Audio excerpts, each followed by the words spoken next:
Good morning. Welcome or welcome back to Bookeemonsters. My name is PK. It is Monday again. It is Monday, June the 29th, the last couple days in June. We are here to look at the new releases that are published this week.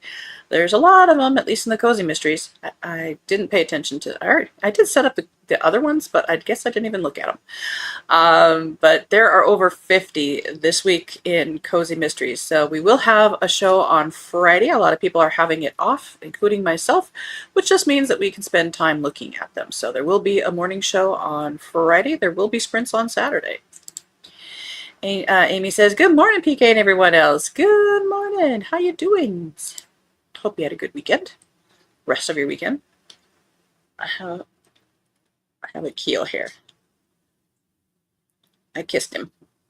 I kissed a dog. Let's see, other announcements. I don't have any sprints tonight. I don't do them on Monday nights. Our next sprints are tomorrow night, Tuesday night at 8 p.m. Eastern. Let's jump in and do what we can today on the Cozies. Here we go. First up, by Isis Crawford, 20th in the Mystery with Recipes, a catered PTA murder. When Rita Sullivan walks into a little taste of heaven to hire Bernie and Libby to cater a PTA board meeting and supply cakes for an end-of-school year gala, it's hard to believe she's the same nerdy wallflower they knew in high school. Rita's now an influencer and CEO of Lavish Lipsticks, a hot new cosmetic company. She's also the president of the Longley Junior High School PTA, where she's made a considerable number of enemies. When the sisters go to drop off the cakes, they find Rita lying on the floor with a knife in her chest. What's more, using her company's newest lipstick, Scarlet Shame, the killer has drawn a large red X across her body. Rita has been canceled. The police zero in on Abby Roth, owner of the murder weapon, but her kids beg Libby and Bernie to clear their mom's name. The sisters soon discover a quorum of suspects with motives to kill Rita, ranging from stolen cosmetics formulas and blackmail to broken marriages and property feuds. Figuring out which of them serve Rita her just desserts will be anything but a piece of cake. ...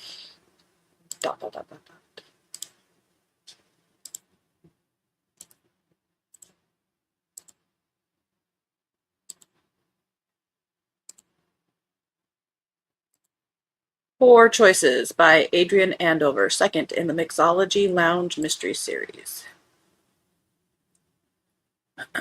As a humid August heatwave descends upon the cozy town of Hope Mills, Pennsylvania, mixologist Reese Parker hosts the first ever comedy and cocktails event in Subplot, his bookish speakeasy. The evening's talent comedian Megan Spencer shakes up controversy when she takes a joke too far during her crowd work segment. But when she's found floating in the nearby Delaware River the next morning, it's no laughing matter. With his best friend stirred up in the investigation, excuse me, Reese takes a shot at solving Megan's murder, but as he sniffs out clues on his quest for justice, will he end up on the rocks himself? Come on, guys, you can put some more puns in there. Those were the easy ones. Kerosene, Karaoke, and Kleptos. Who does that sound like it's by? Yes, Tanya Kappas. Tanya Kappas has a new one, 44th, in her Camper and Criminals Cozy Mystery Series. Spring has bloomed across Normal Kentucky, and the Historical Society's Elegant Tea fundraiser at the Milkery Bed and Breakfast is supposed to be the social event of the season. Fancy hats, polished silver, and enough gossip to keep the church prayer chain busy for months have the whole town buzzing. Then Southern etiquette expert Florence Sparks winds up dead at the bottom of the staircase. At first, Sheriff Al Hemmer believes Florence simply took a nasty tumble in her high heels.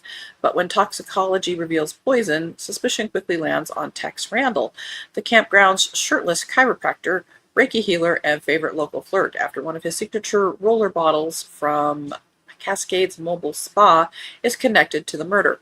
Mae West Sharp knows Tex may be many things, but a killer is not one of them. So with the ever-nosy laundry club ladies at her side, Mae starts digging through dangerous secrets, shifting social circles, suspicious seating charts, and enough small-town drama to make a casserole supper go dead quiet.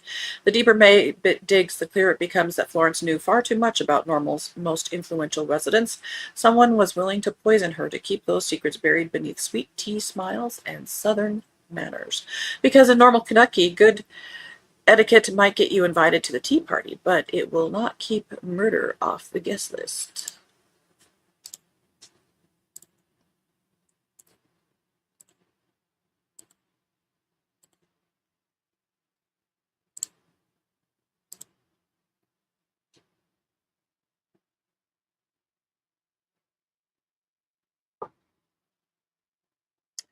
Murder at the Cornish Book Club by Chester.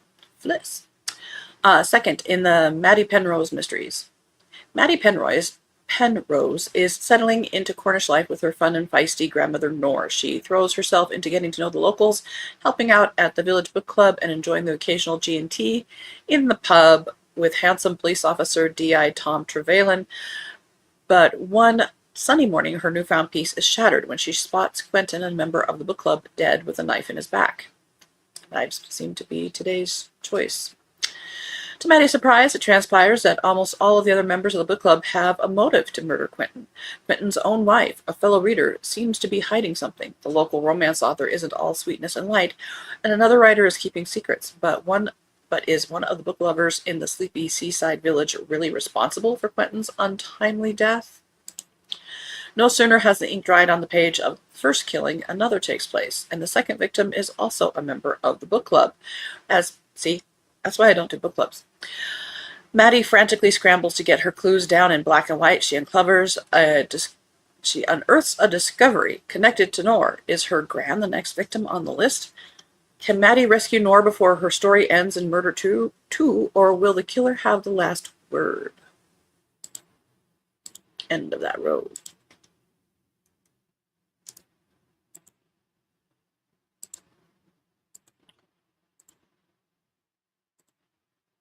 Murder in the Reading Room by Anita Davison. Fifth in the Miss Merrill and Aunt Violet mysteries. Aunt Violet and her niece Hannah have a bookshop to run, but after a customer comes in asking for a rare book, Hannah takes a visit to the reading room of the British Library, a glorious dome building in the middle of the British Museum courtyard, to find out more. Hannah has barely finished making her request when a man at one of the hundreds of desks slumps over his work. Within moments, it becomes clear he is dead, stabbed in broad daylight. See, vibes are the choice. In the middle of the reading room, surrounded by oblivious academics. The reading room is an exclusive space where no one can enter or leave without detection. Yet the initial investigation yields no weapon, no witnesses, and no apparent motive. But when Aunt Violet discovers the victim had been researching the unearthing of a lost piece of Italian sculpture, and Hannah, despite her new husband's firm insistence that she let the police do their job, finds herself unable to resist the temptation of investigating just one more murder.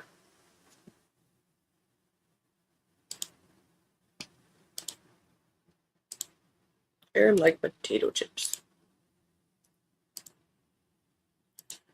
Sinister Remnants by Anita Dickinson. Yes, there is an A in there. Dickinson. Fourth in the Tori Winters mystery series. Ambushed during a press tour of the New Red Door Inn, Tori Winters is blindsided by an accusation that she doesn't own the mansion. The Metro reporter's vicious rumor soon proves to be more than tabloid fodder. An attorney has the proof. Ensnared in a ruthless legal battle, Tori's desperate search for answers uncovers a chilling truth. Some things were never meant to be dug up, but someone had. A remnant, long forgotten in the shadows of her inheritance, ignites a danger far deadlier than a courtroom fight. One murder was only beginning. Who is the next victim?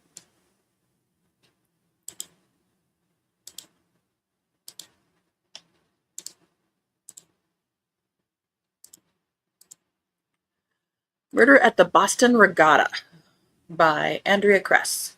16th in the Massachusetts Cozy Mystery Series.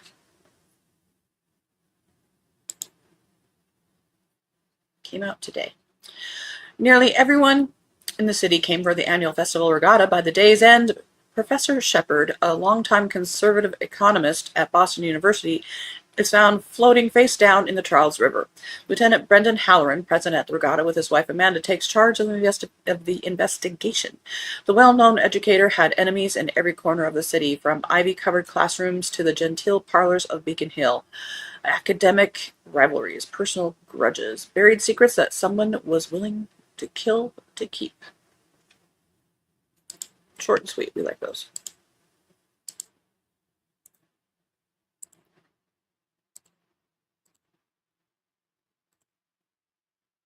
Booked in Betrayal by Simone Steer, 5th in the Cape Fear Bookshop Mysteries. Southport is buzzing over the annual Don't Fear the Fish tournament, and Page's Bookshop is caught up in the excitement of hosting a legendary best-selling author while the whole town celebrates one of its biggest traditions. But when the festivities take a deadly turn, Libby Page finds herself pulled into a case tangled with rivalry, ambition, and secrets no one wants exposed. As Libby and her keen-eyed assistant Gracie Jean shift gears, they realize they have been asking the wrong questions all along. With suspicion mounting and the stakes rising, Libby must untangle a web of betrayal before the danger pulls someone else under.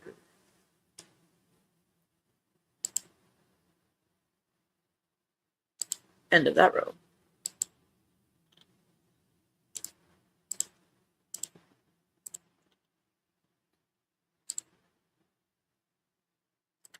Good morning, Mary. She says, good morning, PK and Amy. Happy Monday. Hard to believe it's almost July. I know. Gonna be a hot start to the month. About 115 with the heat index here in Virginia. Hope everyone had a great weekend. Ugh. Hunker down, girl. We've had some rain, which we really, really needed, so that's been good here. Amy says, murder at the regatta sounds interesting. Yeah. Amy says, hi, Mary. And Ian says, stay cool. Indeed. Pumpkin muffins and murder. Speaking of not heat, it's strange to have the fall ones right now. We're just getting into the summer. I don't know. They do it all the time. This is by Kathleen Suzette, 20th in A Rainy Day Cozy Mysteries. Pumpkin muffins and a murder. Autumn has arrived in Sparrow, Idaho, and Rainey is looking forward to cooler weather, colorful leaves, and plenty of time in the kitchen baking her famous pumpkin muffins. Life in the small town is just as cozy as ever, especially since she and her detective husband, Cade, are enjoying life as newlyweds. But when a local resident is found dead under suspicious circumstances, the peaceful season is shattered. With rumors flying and secrets coming to light, Rainey and her identical twin sister, Stormy, all those parents, find themselves caught up in another mystery while Cade handles the official investigation. As they dig deeper, they discover that the victim had more enemies than anyone realized. Between conflicting stories, hidden motives, and a growing list of suspects, finding the truth won't be easy. And it ends there. The rest is blurbage. Well, if you want to do some mind games and read about something cooler. Of course, a lot of people do Christmas in July, too, so that's coming up. Well, here's the shortest of the short. Haunts and Hearts by E.H. O'Connor, 3rd in the Clean Break Mysteries. And all it says is, join Ella, JT, Melanie, and Mischievous Merlin as they go up against a haunting mystery that just might break some hearts. That's it. One sentence. We like those. The ultimate teaser. Pretty much saying, open the book and read it if you want to find out anything. You lazy people. The Siren Star Murder by Audrey Alden, 5th in the Rose Cruise. Oh, that's bad. Cruise Ship Mysteries. Rose Cruise Ship Mysteries.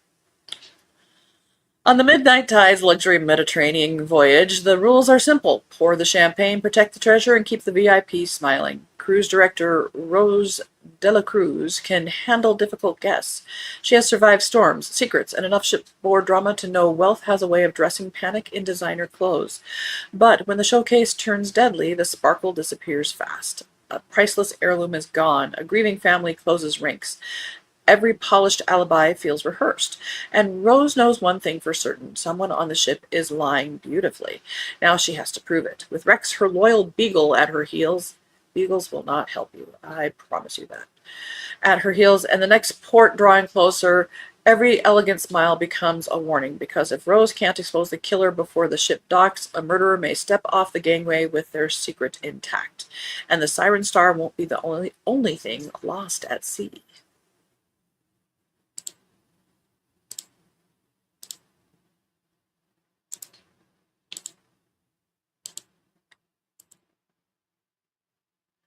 Murder from a Deadly Height by Blythe Baker, second in the Gloria Wingfield 1920s Mysteries. Preparations are underway to restore the hotel Gloria Wingfield has inherited to its former glory, but renovations have barely begun when a sudden tragedy and an archaeological discovery stop the work. Gloria must unmask the culprit behind a series of dangerous accidents while investigating the authenticity of an ancient find on her property. But with a killer closing in, can Gloria rely on the help of her cousin Evelyn, who has secrets of her own? Good question. End of that row.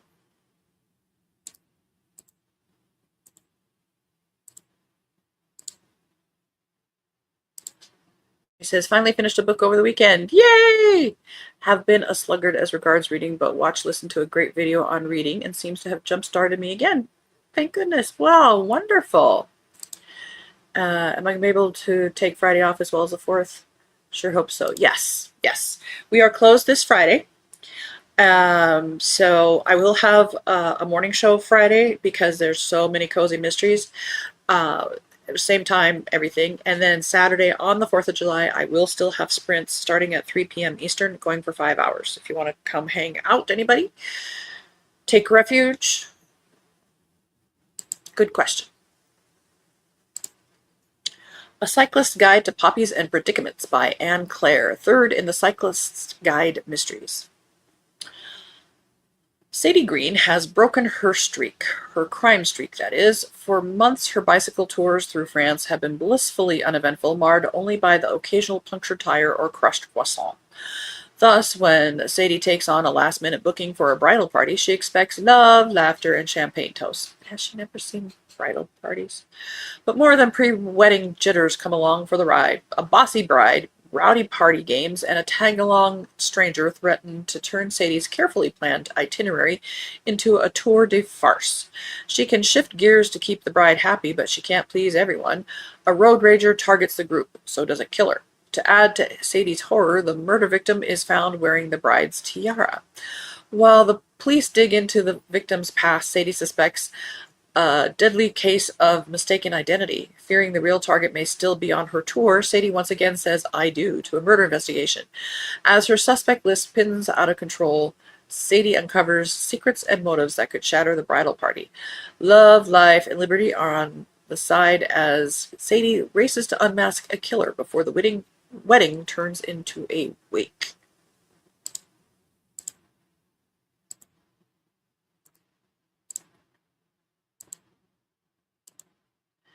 Spectacle, Sangria, and Selkies by Rowan Dillon and Christy Nicholas. Fifth in the Sky O'Shea Paranormal Cozy Mystery Series. With Ballyboss annual spring fete on the horizon, Sky Bridget O'Shea hopes the carnival will bring crowds and enough profit to keep her seaside pub afloat. Between baking scones, wrangling volunteers, and fending off her cat, she's complaints about tourists with no taste, she's determined to enjoy a rare stretch of normal life. But when the carnival rolls into town wrapped in fog and mystery, and the fun fades fast. A teenage boy is found dead under a cliff, a traveling photographer vanishes without a trace, and the fun fair workers seem a little too obsessed with the sea. Strange rhythms pulse beneath the sand, and mysterious eyes gleam from the surf. I'd be out of there. When friends and neighbors begin to disappear, Sky has to decide how far she'll wade into the magic that's already claimed too many lives. As the storm rises over the cliffs and the sea demands its due, Sky faces a final choice. Does she protect the people she loves or honor the old laws of blood and brine?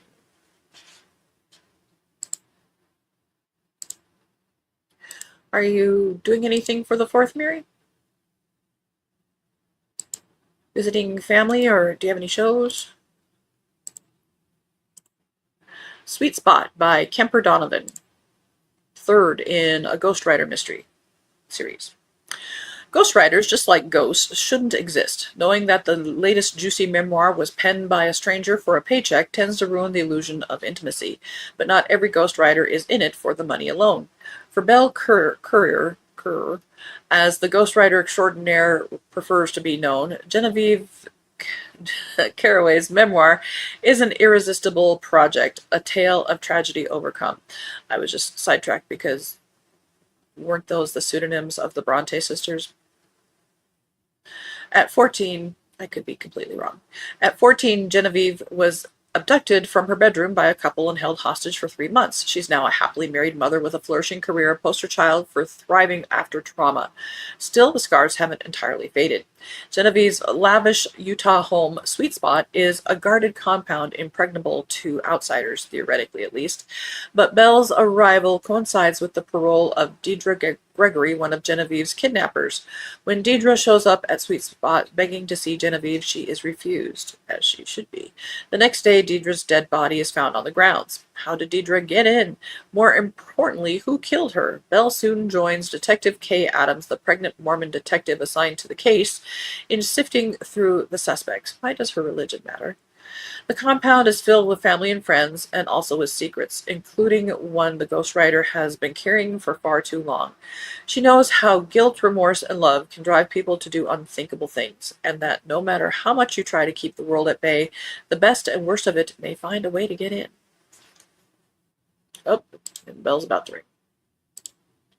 Everybody remember we parked on the bright yellow one.